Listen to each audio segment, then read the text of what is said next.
The revolving doors of the Grand Regency Hotel spun slowly on a chilly autumn afternoon. A crisp breeze carried fallen leaves across the marble steps, the kind of scene that made bellboys tug their coats tighter as they rushed to grab luggage from incoming guests. Inside, chandeliers glimmered overhead, their light dancing across polished brass and deep mahogany.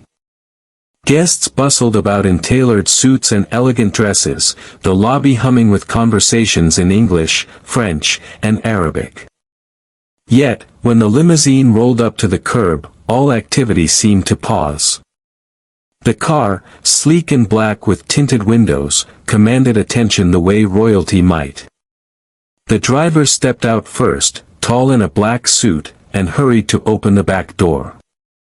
From within emerged a woman draped in a long silk coat the color of moonlight, her hair a glossy river cascading down her back. She paused at the entrance, her gaze sweeping across the lobby with the calm authority of someone used to commanding rooms without a single word.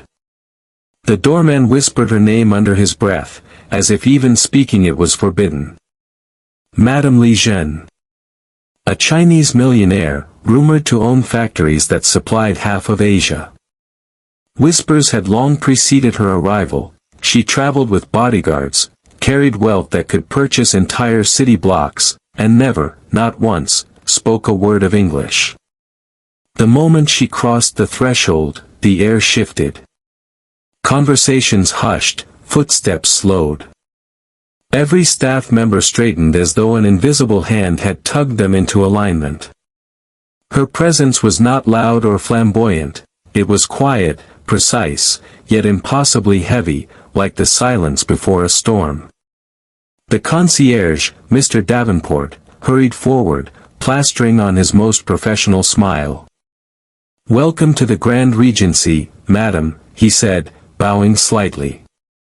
"We are honored by your stay." She did not reply. Instead, her dark almond eyes lingered on him for a brief second before flicking away. With a delicate movement, she lifted her wrist, and a jade bracelet glimmered in the light. She gestured slightly toward her luggage, for massive trunks of lacquered wood and embossed leather being rolled in by two nervous bellboys. The gesture was enough to send Mr. Davenport fumbling with his papers, unsure whether she was asking for help, for speed, or for silence. The staff exchanged confused glances. She hadn't said a word, yet her expectation was clear, everything should be flawless. The problem was, no one knew exactly how to achieve that without communication. Behind the check-in desk, a young receptionist whispered to her colleague, "She doesn't speak English at all, right?" "That's what I heard," the other muttered back, "only Mandarin." Or was it Cantonese? "I'm not even sure." As the millionaire woman waited, her face unreadable, a guest at the bar leaned toward his companion. "That's her. The one with the jade mines in Yunnan. They say she has more money than the Sultan of Brunei. And yet, look at her. Doesn't say a thing." Meanwhile, the bellboys strained with the weight of her luggage, beads of sweat forming on their brows. One trunk nearly slipped, and though they managed to steady it, Madame Li's eyes snapped toward them, sharp as a hawk's. The boys froze, terrified. She did not scold them, she didn't need to.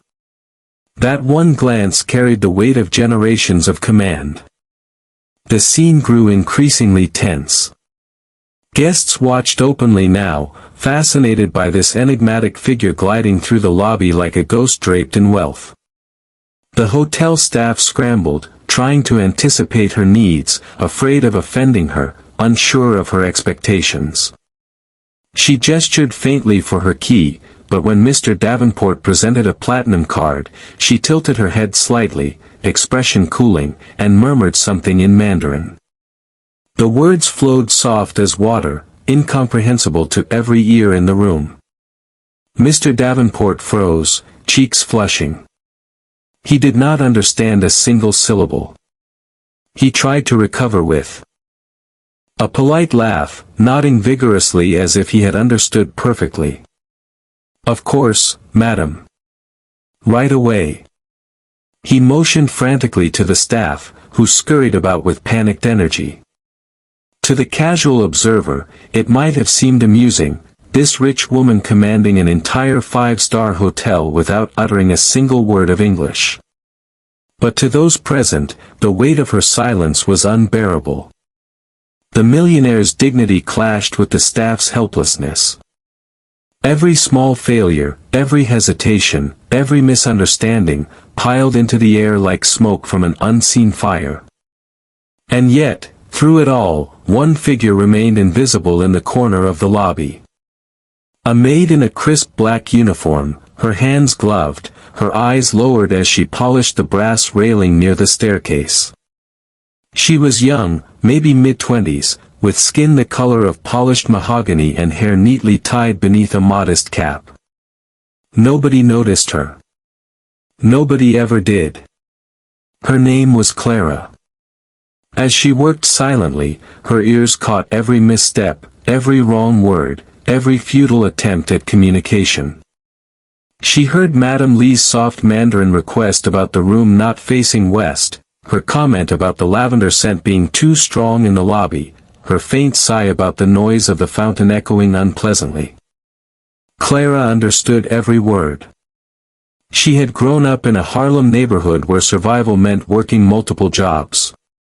One of those jobs, years ago, had been helping her aunt run a small laundry shop in Chinatown. There, surrounded by Mandarin-speaking families, Clara had picked up the language fluently, though nobody in the hotel knew this about her. As she watched the millionaire's growing frustration and the staff's mounting panic, she kept polishing, silent for now. It wasn't her place to step in. Not yet. But as Madame Li glided toward the elevators, her silk coat brushing the marble floor, Clara felt the weight of the moment press against her chest. Something was brewing, a storm of misunderstanding and pride. And she, a maid ignored by all, held the key to unraveling it. The first day of Madame Li's arrival would be remembered not for what was said, but for what was left unsaid. The millionaire Chinese woman carried her silence like a crown. The hotel staff fumbled like actors without a script. The guests whispered their half-truths. And Clara, the black maid with quiet eyes and a hidden tongue, polished the railing, knowing the day would soon come when her voice would change everything. The morning after Madame Li Zhen's arrival, the Grand Regency Hotel carried a strange, unsettled energy. The chandelier light sparkled as always, the marble floors gleamed, and the air was perfumed faintly with orchids and lemon polish. Yet beneath the hotel's flawless surface, tension simmered. Staff whispered in corners, guests lingered longer than usual in the lobby, and every conversation seemed to return, inevitably, to the mysterious woman in silk. At the front desk, the young receptionist leaned close to her colleague as she flipped through reservation slips. She didn't say a single word in English last night, she murmured, her voice hushed as though speaking too loud might summon Madame Li from her suite. Her colleague, a tall man named James, adjusted his tie nervously. I heard Davenport nearly fainted when she spoke to him. He just nodded and smiled, like a puppet.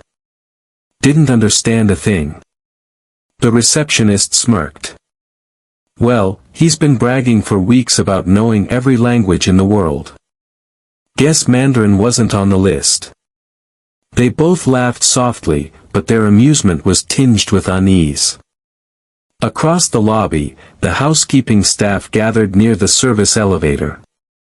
Their voices carried just enough to ripple into the hallways. Do you know how much her coat cost? One maid asked, eyes wide. Silk woven in Suzhou. Thousands of dollars, maybe tens of thousands. Another shook her head. Not just her coat. Those trunks she brought, custom made in Hong Kong. Someone said the lacquer alone is priceless.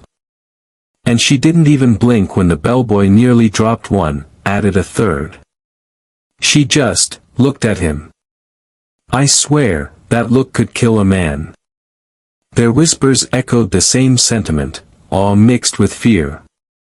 Madame Lee wasn't just another wealthy guest.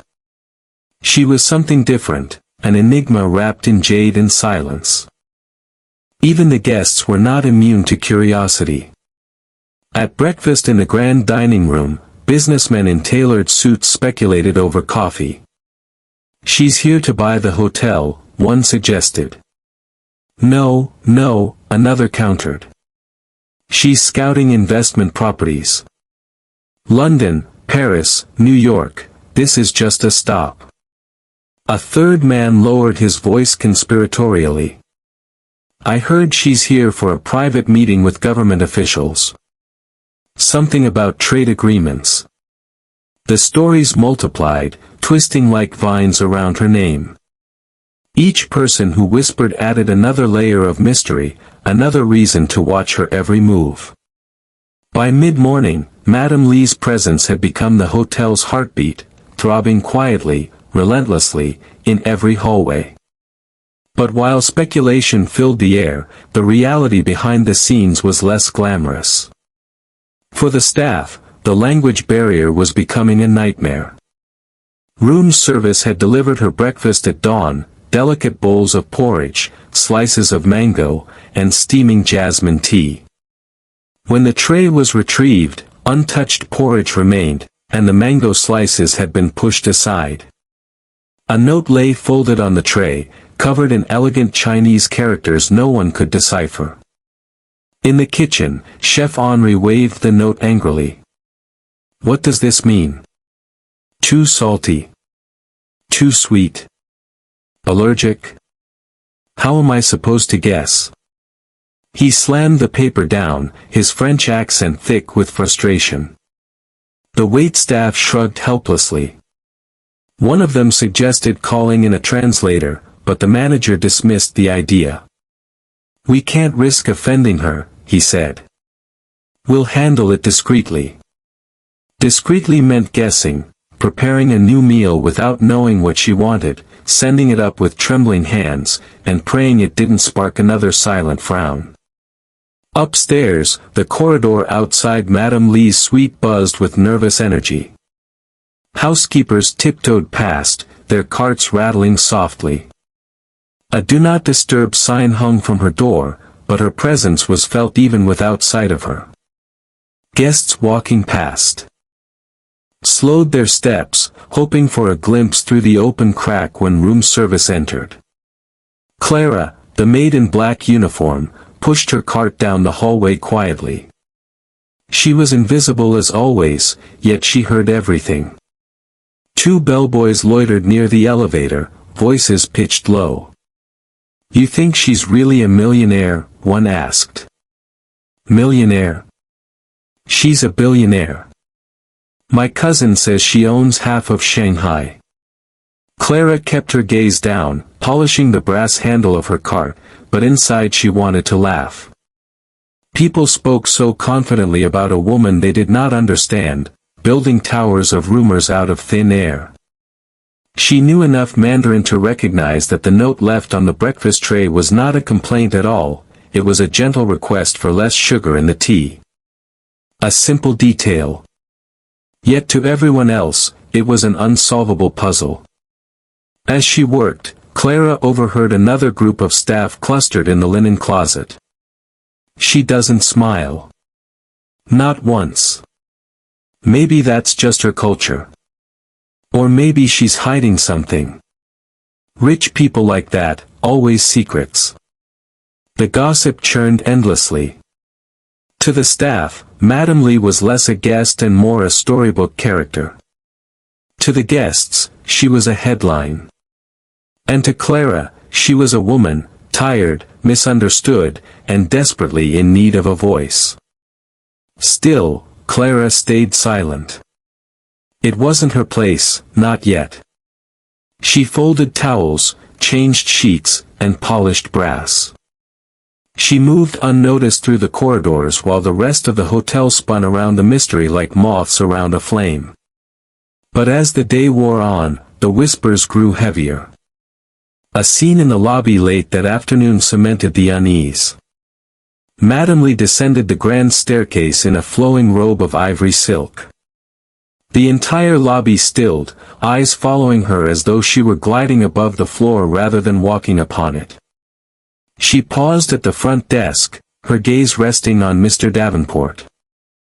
She spoke a few quiet words in Mandarin. Davenport froze, lips parting soundlessly. Guests nearby leaned in, straining to catch meaning. He tried to respond, stammering, fumbling with words that fell useless in the air. Finally, Madame Lee's expression shifted, just slightly, a flicker of disappointment. She turned and walked toward the exit, her heels clicking softly against the marble. The silence she left behind was louder than applause. When the doors closed behind her, the whispers erupted again. She's furious. She's leaving. She'll ruin the hotel's reputation. Clara, watching from the shadow of the staircase, exhaled slowly.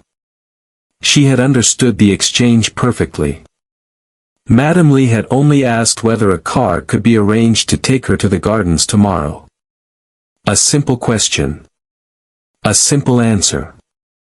And yet, the inability to respond had turned that moment into a theater of failure. The Grand Regency Hotel prided itself on elegance and control, but beneath its marble surface, cracks were forming.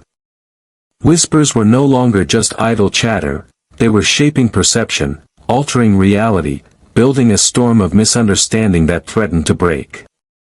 Clara adjusted the cuff of her uniform, her fingers brushing the brass buttons. She knew the whispers would only grow louder, the misunderstandings sharper.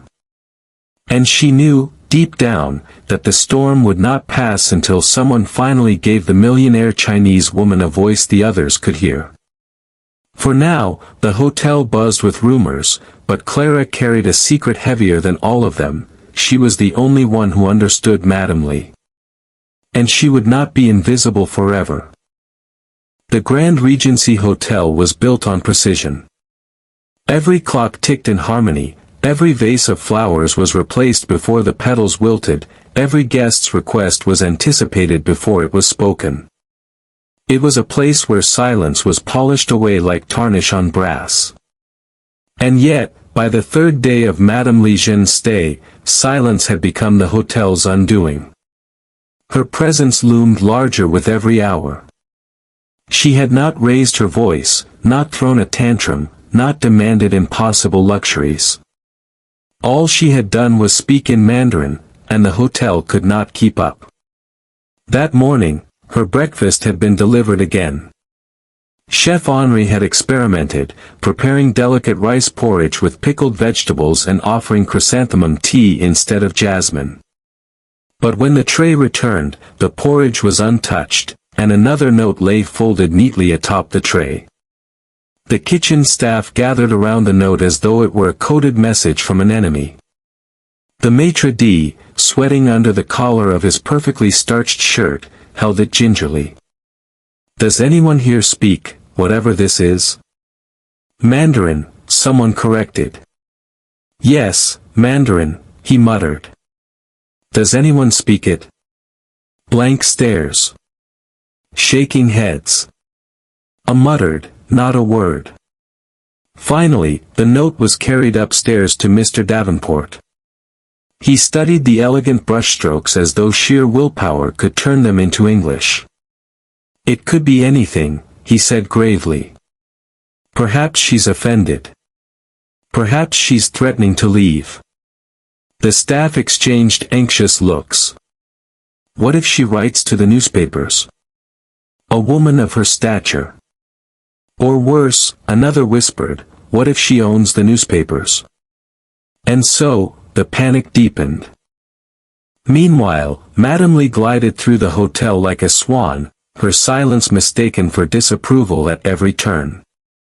She paused near the fountain in the lobby, and immediately rumors spread that she found the noise offensive.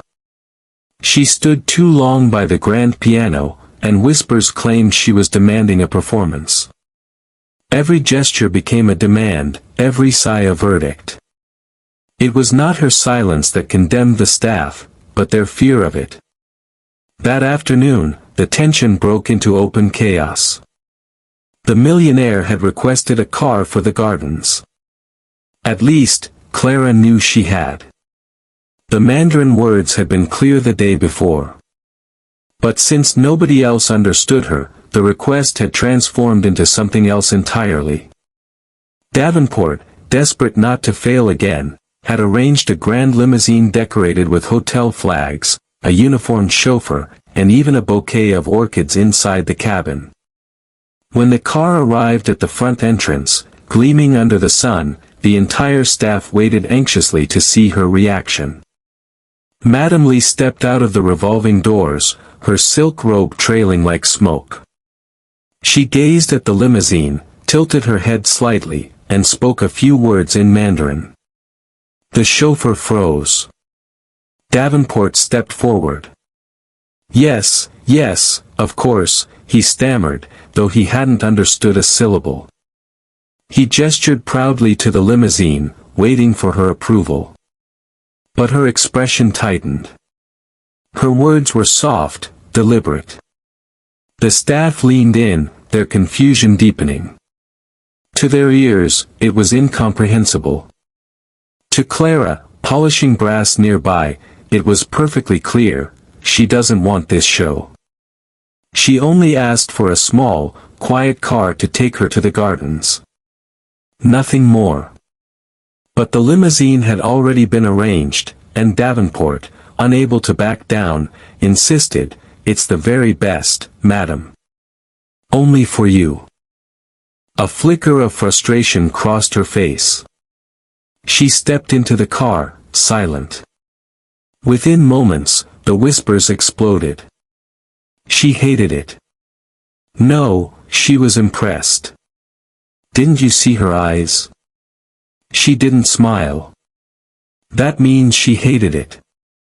Or maybe in her culture, silence means approval. By evening, the staff was divided. Some believed she was furious, others claimed she was satisfied, and still others swore she was plotting to complain to the owners. The truth, her simple wish for modesty, was buried beneath a mountain of speculation. The confusion reached its peak that night at dinner. In the hotel's grand dining room, Madame Lee requested a meal. Or rather, she thought she did. She had asked, in Mandarin, for something light, stir-fried vegetables, plain rice, and tea. Simple food, comfort food. But when the order reached the kitchen, filtered through layers of misunderstanding, it became a lavish 5-course banquet. When the waiters rolled in silver platters of roasted lamb, oysters, and wine, the diners in the room gasped. Heads turned, necks craned. "What's this for?" one whispered. "It's for her," another replied. "Only the finest." Madame Lee's eyes narrowed as the dishes piled onto her table. She said nothing, only folded her hands in her lap, her face a mask of calm. The waiters hovered nervously. "She's not eating," one whispered to another. "Perhaps she's waiting for the wine." "No, no, perhaps she's insulted. Maybe lamb is forbidden." The whispers rippled outward until the entire dining room buzzed. Guests speculated in low tones, "She's unhappy. She's arrogant. She's impossible to please." Through it all, Clara moved silently between tables, clearing plates and refilling water glasses. She caught fragments of gossip at every turn, felt the weight of misunderstanding sink deeper into the walls. She knew the truth. She knew Madame Lee had wanted nothing more than rice and vegetables, but she held her tongue. Not yet, she thought. Not yet. The breaking point came when Chef Henri himself approached the table, his hat in hand. "Madam," he said, bowing slightly. "I hope everything is to your liking." Madame Li looked up, her face serene, and replied in Mandarin. The words were gentle, almost apologetic. "This is beautiful, but I cannot eat it. Please, just rice and vegetables." Henri froze. The entire dining room froze. Nobody understood. Clara's chest tightened. She clenched the handle of her tray so hard her knuckles whitened. The urge to speak burned in her throat, but still she stayed silent. Henri recovered with a nervous laugh. "Yes, yes, of course," he said, though he had understood nothing. He scurried back to the kitchen, muttering in French. Madame Li sat in silence, her untouched feast gleaming under the chandeliers. Around her, the whispers swirled like a storm. "She hates French food. She's impossible. She'll ruin this hotel." And so the misunderstandings piled higher, heavier, until the weight threatened to break the very foundation of the Grand Regency. But Clara, standing in the corner with her tray, knew the truth. She knew every word. She knew the silence was not arrogance, not disdain, but loneliness, a woman asking for rice, and receiving lamb. A woman asking for a car, and receiving a parade. A woman asking to be heard, and being smothered by whispers instead. The hotel was drowning in translation, and only Clara held the lifeline. Not yet, she told herself again, but her hands trembled with the effort of holding back. Because one day soon, her silence would end, and when it did, the entire hotel would hear her. Clara James had worked at the Grand Regency for nearly 3 years, yet in those years she could count on one hand the number of times anyone had actually looked her in the eye. She was the invisible force that polished brass, folded linen, and swept away crumbs before they ever touched the carpet. Guests saw only perfection, staff saw only the uniform. Clara herself faded into the shadows. But ever since Madame Li Jeanne had arrived, Clara's invisibility felt less like protection and more like a burden. She understood every word the woman spoke. She recognized the soft lilt of Mandarin, the gentle cadences that carried requests so simple and human they made Clara ache. She remembered long afternoons in Harlem's Chinatown, folding shirts beside her aunt while shopkeepers gossiped in the same language. She had never thought her fluency mattered here, in a 5-star London hotel where she was just another maid. But now, watching the staff stumble, she realized it mattered more than anything. Still, silence kept her pinned. To speak would mean stepping out of her place, crossing a line invisible yet solid as marble. Maids were not supposed to interrupt managers, much less translate for millionaires. So Clara remained in the shadows, listening, waiting. That morning she was assigned to clean the floor just below Madame Li's suite. She moved silently down the corridor, pushing her cart past the ornate doors, her gloved hands smoothing the edges of folded towels. The hallway smelled faintly of lavender polish and fresh linen, but the air was heavy with whispers.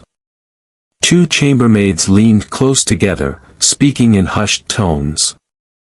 "She hasn't eaten in 3 days, one said. "That's ridiculous," the other replied. "I saw the trays, she ate something." "No, she only drinks tea. She's fasting. Maybe it's some kind of protest." Clara rolled her cart past them without comment, but her jaw tightened. The truth was simple. Madame Li had tried, again and again, to order plain food, but every request had twisted into misunderstanding. Fasting had nothing to do with it. Later, in the staff lounge, the whispers grew louder.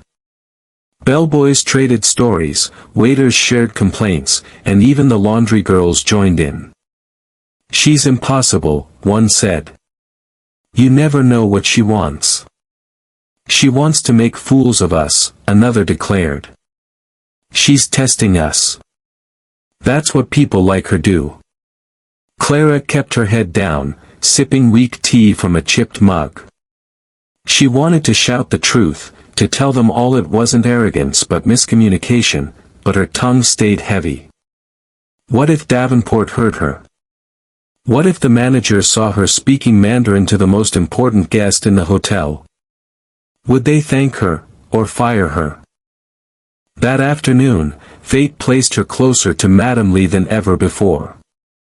Clara was polishing the rail near the grand staircase when the millionaire descended, her silk robe whispering against the carpet.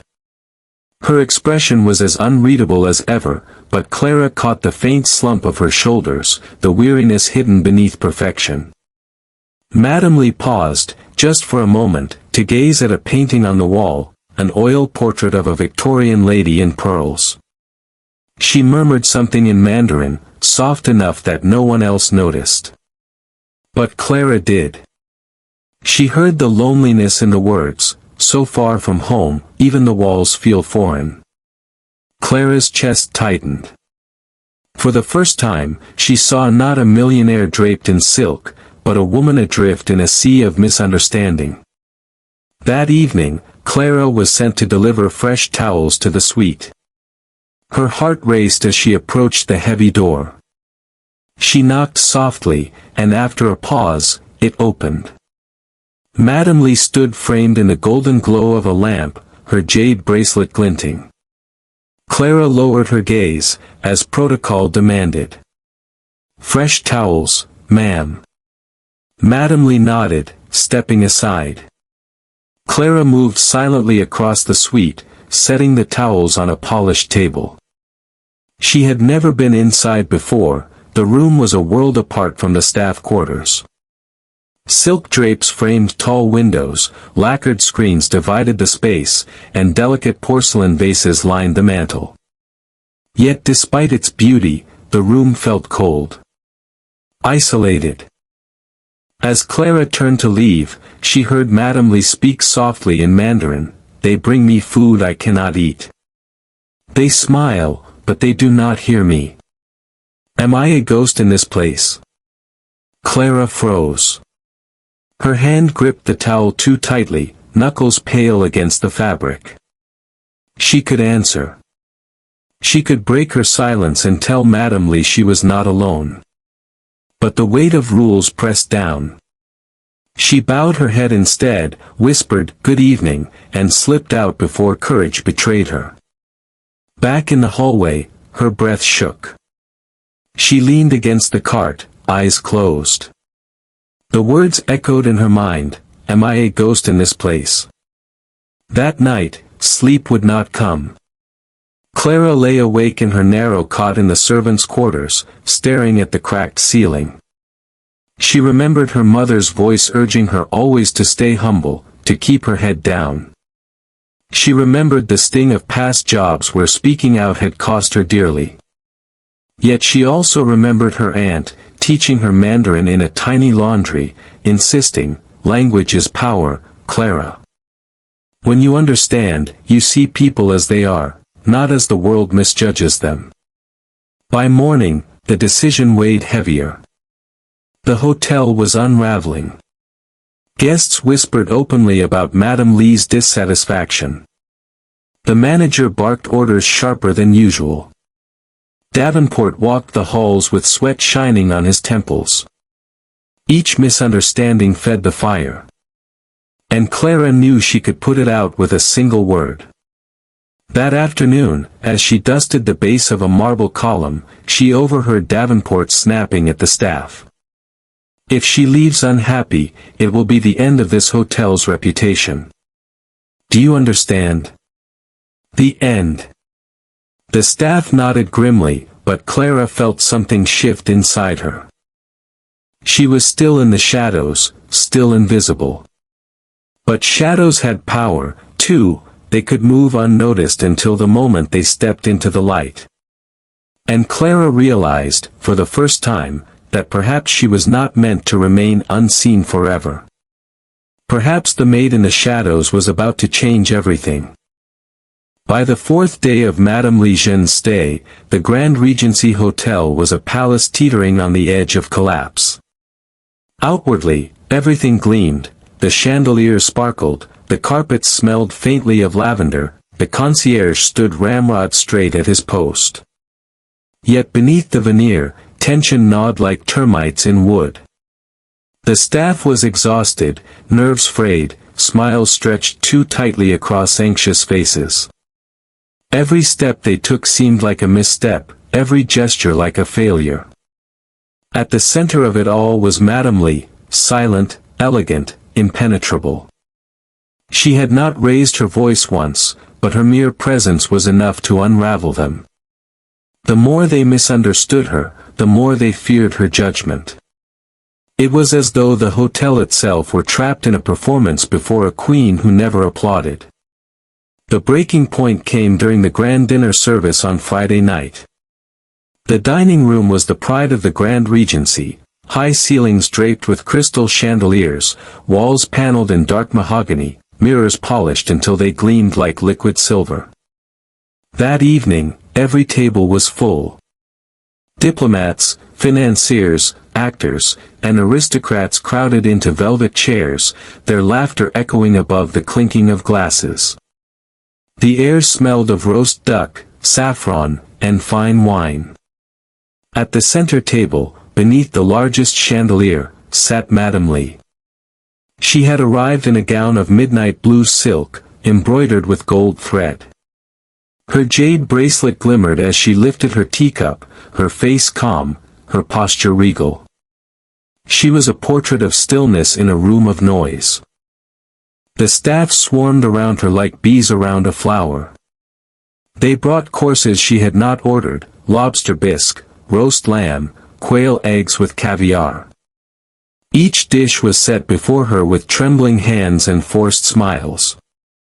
And each dish, in turn, was met with silence. She did not touch the lamb.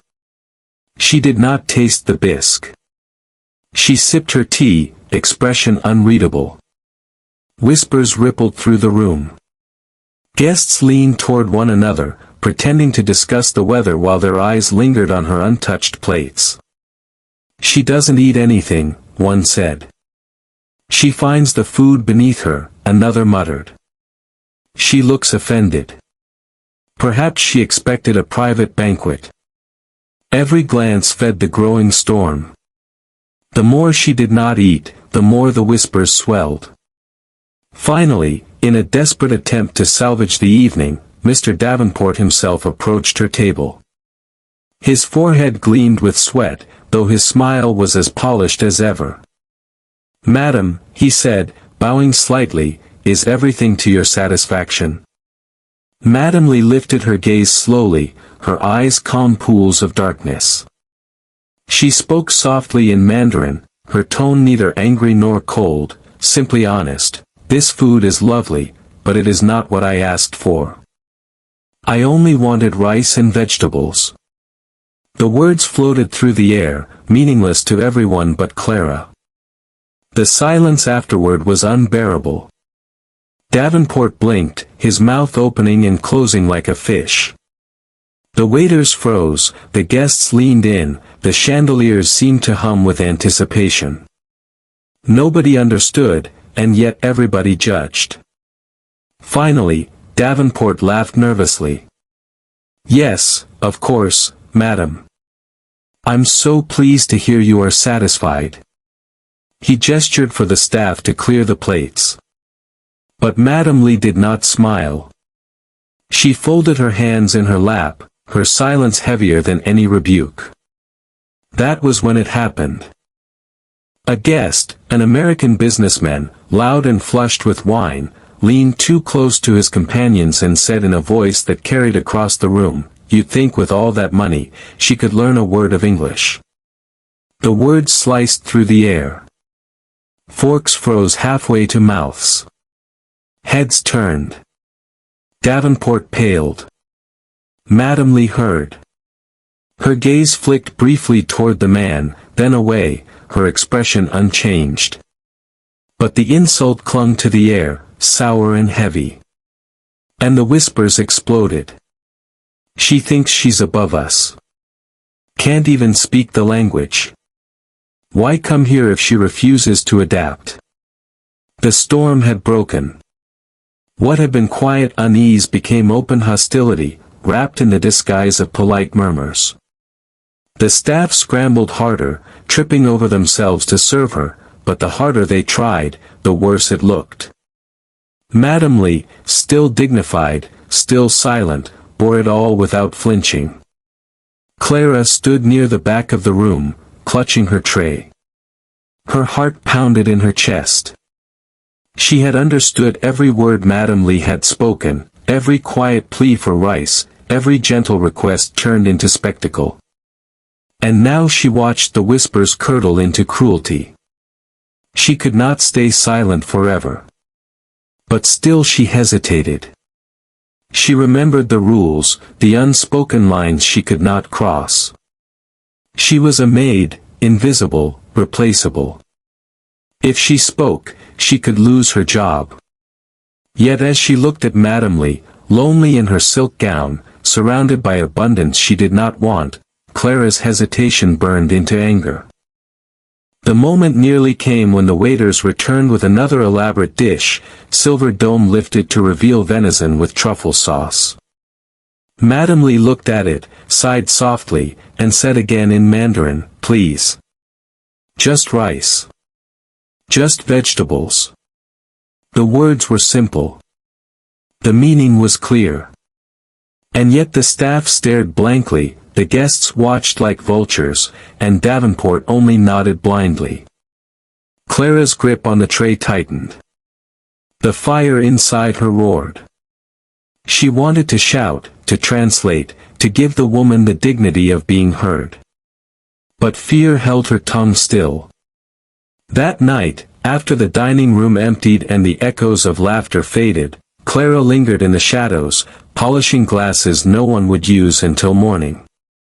She replayed every moment in her head, the insult, the whispers, the sigh. She felt the injustice like a weight pressing on her chest.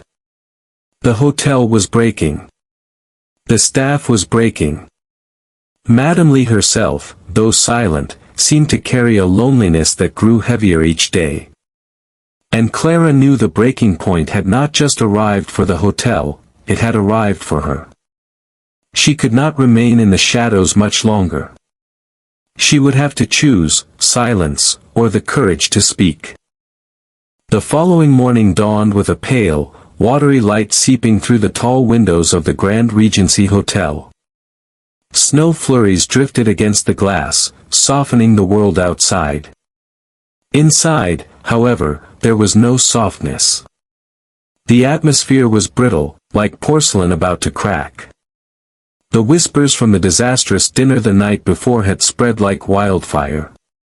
Guests whispered at breakfast, staff murmured in hallways, and even the city papers carried hints of the enigmatic Chinese millionaire who had apparently spurned the finest food London could offer. Some reporters lingered near the hotel entrance, hoping for a glimpse. Mr. Davenport's jaw was tight as he stormed through the lobby, barking orders with uncharacteristic sharpness. No mistakes today. No hesitation. Everything must be perfect. His voice cracked slightly, betraying the strain. But perfection was impossible when no one understood the guest whose approval mattered most. Clara polished the brass railing by the staircase, invisible as ever. Yet her ears caught everything. The whispers were harsher now. Staff accused Madame Lee of arrogance, of mockery, of impossible standards.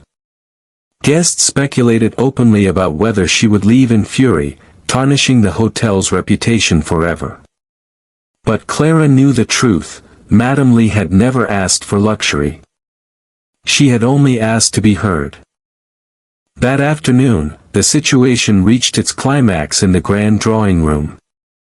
The hotel had arranged an elaborate tea ceremony, hoping to appease their most important guest. A long table was laid with porcelain cups, silver spoons, and towers of delicate pastries. The air smelled faintly of roses and bergamot. Guests gathered, curious to witness the spectacle. Madame Lee entered in a gown of ivory silk, her jade bracelet glinting in the winter light. She moved with calm grace, her silence commanding the entire room. She sat at the head of the table, folding her hands in her lap. The staff hovered like anxious birds. Davenport stepped forward, bowing slightly. "Madam, we have prepared this in your honor." She looked at the array before her, pastries glazed with sugar, scones heavy with cream, cakes dripping with sweetness. She spoke softly in Mandarin, "This is too much. I only asked for tea. Just plain tea." Her words fell into silence. Nobody moved. Nobody understood. Guests leaned forward, eyes glinting with curiosity. Whispers stirred again, "She hates it. She'll walk out. She'll ruin us." Clara's chest tightened. She stood at the edge of the room, her tray balanced in trembling hands. She could feel the weight of the moment pressing on her, the injustice mounting like thunderclouds. Madame Lee repeated herself, a little more firmly, "Please. Only tea. Nothing else." Davenport blinked, panic rising in his eyes. "Yes, of course, madam. Everything is to your liking, I'm sure." He gestured helplessly to the pastries, signaling the waiters to serve them. The tension in the room thickened. The guests leaned closer, hungry for drama. Madame Lee's calm expression seemed to harden just slightly, the faintest shadow crossing her face. And Clara could not hold back any longer. Her heart hammered in her chest as she stepped forward. "She doesn't want this," Clara said, her voice low but clear. Heads turned instantly. The waiters froze, Davenport spun toward her in disbelief. Clara swallowed hard, her hands shaking. "She only asked for tea. Plain tea. That's all." The words hung in the air like a stone dropped into still water. The room fell silent. Davenport's face flushed crimson. "What did you say?" he hissed. But before Clara could falter, Madame Lee's eyes turned toward her. For the first time since her arrival, her expression shifted into something unmistakable, surprise, then relief. She spoke again in Mandarin, her tone soft but urgent. "You understand me?" Clara nodded, the words spilling from her lips in fluent Mandarin. "Yes, madam. I understand you." The gasp that rippled through the room was louder than any applause. Guests sat frozen, their teacups halfway to their lips. Staff stared as though the maid had sprouted wings. Even Davenport could only gape, his mouth open in shock. Madame Lee's shoulders softened, her eyes glistening with something that might have been gratitude. She spoke again, her words flowing like water after a long drought. "Please tell them. I only want tea, nothing else. I did not mean to offend anyone. I only wished for simplicity." Clara translated, her voice steady now. "She says she only wanted plain tea. Nothing more. She never meant to cause offense." The room exhaled all at once. The waiters stumbled to clear away the pastries, the chef slumped with visible relief, and even Davenport seemed momentarily deflated. But the guests leaned forward eagerly, fascinated. "The maid speaks Chinese," someone whispered. "She understands her." Who would have thought? For Clara, the weight of silence had finally lifted. She stood taller, her tray forgotten at her side. For the first time, she was visible, not as a shadow, not as a servant, but as a voice. Davenport recovered quickly, his anger returning like a storm. He hissed through clenched teeth, "You are out of line, Clara. This is not your place." But before he could scold further, Madame Lee spoke again, her tone firmer now. "She is not out of line. She is the only one who has listened." Clara translated clearly, her voice ringing across the drawing room. "She says I am not out of line. I am the only one who has listened."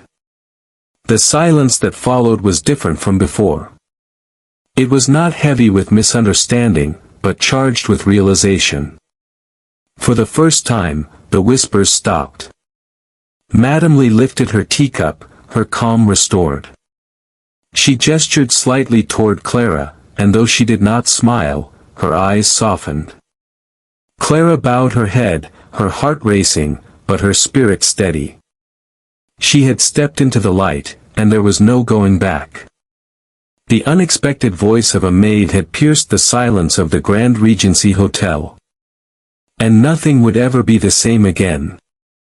After the drawing room incident, the Grand Regency Hotel was never the same. The moment Clara James spoke Mandarin, breaking through the silence that had shackled the staff for days, a crack ran through the elegant facade of the hotel. The whispers did not vanish, they transformed. No longer did they circle Madame Lejeune with hostility, instead, they now turned toward Clara, the black maid who had shocked everyone by stepping out of her place. "She speaks Mandarin," one guest marveled at breakfast, his spoon clinking against fine china. Fluently, his companion replied, shaking his head. Who would have guessed? In the staff quarters, the mood was less admiring.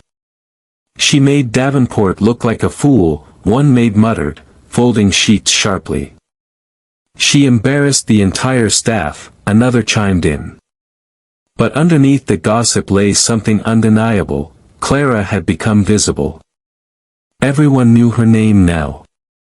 And Madame Lee had requested her personally. That afternoon, Clara was summoned to the Millionaire's suite. She knocked softly, heart pounding, and the door opened to reveal Madame Lee herself. She gestured for Clara to enter. Inside, the room glowed with lamplight. Silk screens divided the space, casting delicate shadows across the lacquered furniture. A faint scent of jasmine hung in the air. Madame Lee sat gracefully by the window, her jade bracelet catching the light as she poured tea into 2 porcelain cups. "Sit," she said in Mandarin. Her voice was calm, but warmer than Clara had ever heard it. Clara obeyed, perching carefully on the edge of a chair. She folded her hands tightly, unsure whether she had overstepped by speaking the day before.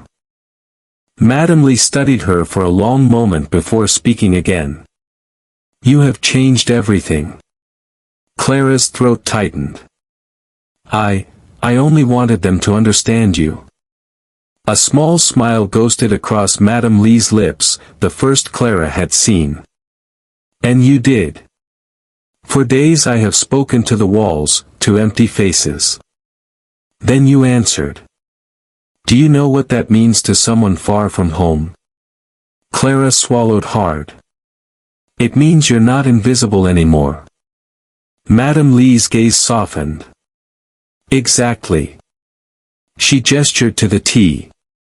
Clara lifted her cup, the porcelain warm against her palms. The silence between them was not heavy like before, it was companionable, alive with unspoken understanding. Then, slowly, Madame Lee began to speak. "Do you know why I came here?" Clara shook her head. "Not for business. Not for luxury. I came because my husband died." The words hung in the air, delicate and raw. Madame Lee's fingers traced the rim of her cup. "He was buried far from here, but before he died, he spoke of England. Of gardens here, of music. He wanted me to see it, to remember him in it. So I came.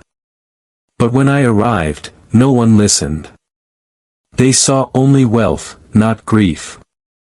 Clara's heart clenched. She saw now the loneliness etched behind Madame Lee's stillness, the weight beneath her silence. "You just wanted to be treated like a person," she whispered. Madame Lee nodded. "Yes. A person. Not a mystery, not a spectacle. But without the language, I am a ghost. Even the simplest request turns into a performance." Clara thought of the extravagant limousine, the endless feasts, the stares in the dining room. She understood now, they had buried the woman in wealth she did not want, missing the sorrow she carried. "You're not a ghost to me," Clara said quietly. "I hear you." For a moment, Madame Lee's composure faltered. Her eyes glistened, though no tears fell. She reached across the table, her hand brushing Clara's. "Then you are the first." The word settled in Clara's chest like a flame, warming the parts of her that had been cold for years. Invisible no more, she was seen, too. From that day forward, Clara became Madame Lee's voice. She accompanied her to meals, translating requests so simple yet so vital: plain rice, green vegetables, quiet tea. She explained that Madame Lee disliked sugar, that she preferred soft music to the clamor of violins, that she wanted sunlight in her room but not the draft of an open window. The hotel transformed under Clara's guidance. For the first time, Madame Lee ate contentedly, her plate cleared without spectacle. She walked in the gardens with a modest car waiting discreetly by the gate. She even paused in the lobby to compliment the fountain, not condemn it, as staff had feared. The whispers shifted again. "She smiles now," a waiter said in awe. "Because the maid speaks for her," another replied. Guests, too, noticed. Some marveled at Clara's fluency, others sneered at her boldness, but none could deny the results. Where the hotel had once stumbled, now it flowed with ease. And all because of a maid who dared to speak. Late one evening, after a long day, Clara lingered in Madame Lee's suite. The millionaire had poured them both tea, the delicate aroma filling the room. "Do you know what they say about you?" Madame Lee asked softly. Clara hesitated. "That I embarrassed the staff." Madame Lee shook her head. "They say you gave me a voice. But the truth is, you gave yourself one, too. You were never invisible. You only believed you had to be." Clara looked down at her cup, her reflection shimmering in the surface of the tea. She thought of years spent keeping her head bowed, her voice silent. She thought of her mother's warnings, her aunt's lessons. She thought of the moment in the drawing room when the world had finally heard her. "Maybe," Clara whispered. "Maybe I was waiting for the right person to listen." Madame Lee smiled faintly. "And now they all do." For the first time in years, Clara felt something rise within her, something like pride. She was no longer the maid in the shadows. She was the bridge between worlds, the translator of truths, the one who saw and was seen. And in giving Madame Lee a voice, she had discovered her own. The hotel staff still whispered, the guests still speculated, but Clara no longer flinched at their words. She walked taller, spoke with steady confidence, and when she translated for Madame Lee, she met Davenport's eyes without fear. Because secrets had been revealed, not just Madame Lee's grief, but Clara's strength. And though the world outside the suite still buzzed with misunderstanding, inside it, two women sat across from each other, drinking tea, no longer ghosts but human, whole, and heard. By the end of the week, the Grand Regency Hotel no longer whispered in confusion, it whispered in awe. The silence that once weighed like lead had lifted, replaced by something new, respect. Not just for Madame Lejeune, but for the black maid who had stepped forward when no one else dared. Clara James no longer drifted unnoticed through the corridors. Guests who once ignored her now greeted her with nods of acknowledgement. Staff who had once sneered at her boldness now followed her lead, grateful for the calm she brought to Madame Lee's stay. Even Mr. Davenport, though still stiff with pride, could not deny the truth: the hotel's salvation had come from the maid he had tried to silence. That Saturday evening, Madame Lee requested one final dinner in the grand dining room. But this time, Clara was by her side. The chandeliers glowed softly above, casting golden light across the tables. The guests, dressed in silks and tuxedos, turned their heads as Madame Lee entered in a robe of silver silk embroidered with cranes. Clara followed discreetly, carrying nothing but her presence, and her voice. When Madame Lee sat at the central table, there was no spectacle of lobster or venison. Clara had translated her request clearly: a simple meal of rice, vegetables, and tea. And when the plates arrived, they were exactly what she had asked for. For the first time since her arrival, Madame Lee smiled, not a wide grin, but a gentle curve of the lips, small yet undeniable. It rippled through the room like a breeze through still air. Guests straightened, staff sighed in relief. The woman who had been a mystery was no longer a ghost. She was human, visible, understood.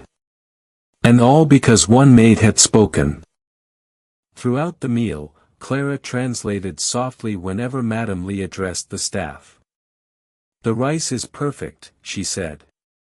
Clara repeated it in English, and the waiters glowed with pride. "The tea is delicate," she added, and the chef exhaled as though released from chains. With each word, Clara's voice carried more than meaning, it carried dignity. When the meal ended, Madame Lee rose to address the room. She spoke in Mandarin, her voice calm yet strong. The guests leaned in, the staff froze. Clara stood at her side, translating each word clearly. "When I came here, I was lost in silence. I spoke, but no one heard. I asked, but no one understood. I became a shadow in a place of light. But then one voice reached me, the voice of a woman who was never meant to be heard. She gave me back my humanity. And for that, I am grateful." Clara's throat tightened as she translated, her own voice trembling. But when the words left her lips, the room erupted in applause. Guests clapped politely at first, then with genuine warmth. Staff members looked at Clara with newfound respect, their eyes shining. Davenport bowed stiffly, his pride wounded but his gratitude undeniable.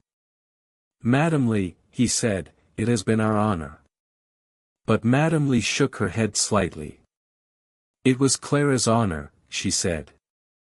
Clara translated, and the room applauded again, louder this time. That night, as the guests dispersed and the staff cleared tables, Clara walked through the dining room with her head high. She was not invisible anymore. She had earned respect, not by demanding it, but by stepping into courage when it mattered most. Later, in the quiet of Madame Lee's suite, the two women shared tea once more.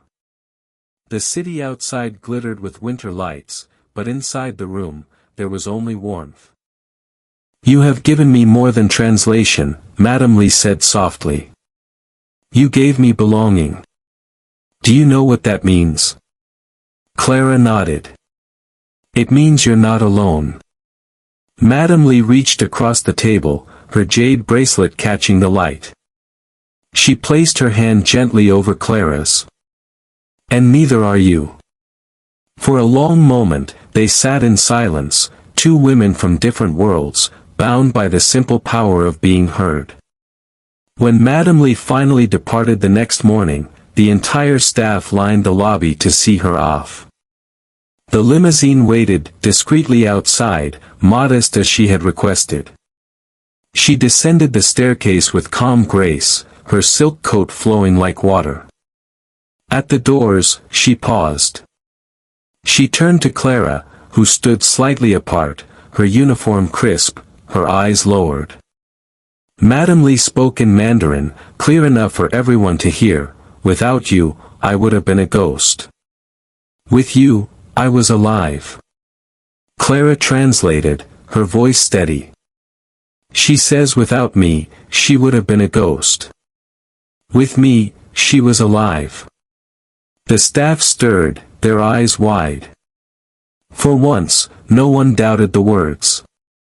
Madame Li inclined her head in a final gesture of gratitude, then stepped into the waiting car.